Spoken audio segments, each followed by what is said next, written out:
This is the first problem from chapter 3. It says, in a football game, a kicker attempts a field goal. The ball remains in contact with the kicker's foot for 0.05 seconds, during which time it experiences an acceleration of 340 meters per second squared. The ball is launched at an angle of 51 degrees above the ground. Determine the horizontal and vertical components of the launch velocity.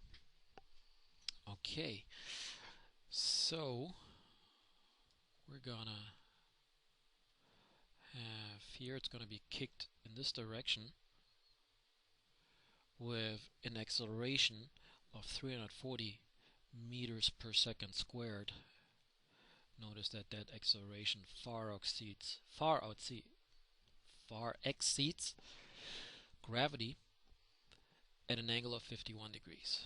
By the way, the photo is from this book by Harold Edgerton, who years ago took the first high-speed photographs, and this is a nice book that was published not by him, but talking about his work.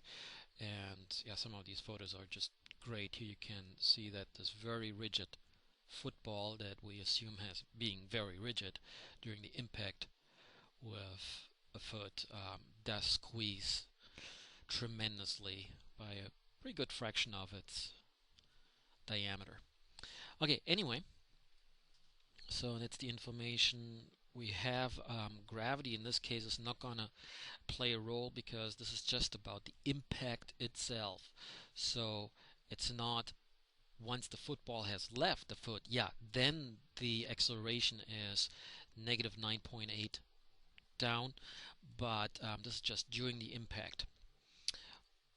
So let's see if there's other, oh yeah, there is other information. This lasts for t equals 0.050 seconds.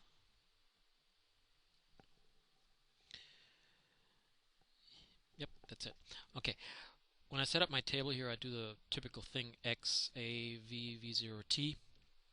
But in this case, the information that is given is at this kind of diagonal here, and okay, it's not to scale, it should be actually 51 degrees, but it's neither in the x nor is it in the y purely, so it's along this kind of straight line. So instead of calling this x or y, I will call this d instead. Okay, these are the numbers that are given. These are the variables that are given. 340 meters per second squared. It doesn't say if it's left to right or right to left, but I just want to make it easy on myself and try to avoid negative numbers as much as I can. So I consider it to the right. Okay, V0, well, it's from rest, 0 meters per second. And let's see, determine the horizontal and vertical components of the launch velocity. Well, in order to do that, I first have to determine what the velocity is, and then later on I'm going to use that velocity.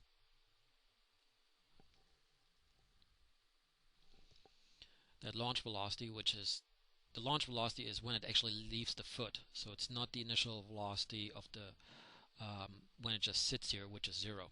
So launch velocity is kind of over here when it actually leaves the foot. So in order to figure out the components, I would have to calculate that Vx equals that velocity times cosine of the angle, and Vy equals V times sine of the angle. And I have to do that later because first of all I have to figure out what that velocity is, and again I'm going to look for some equation that's going to tell me that, and I could use 2.4 from the previous chapter, which is V equals V0 plus AT, or I could use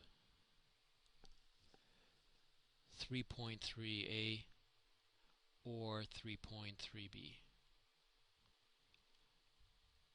Actually, and then I would just have to change the subscripts, take the x and y away, but that's why I use this one here.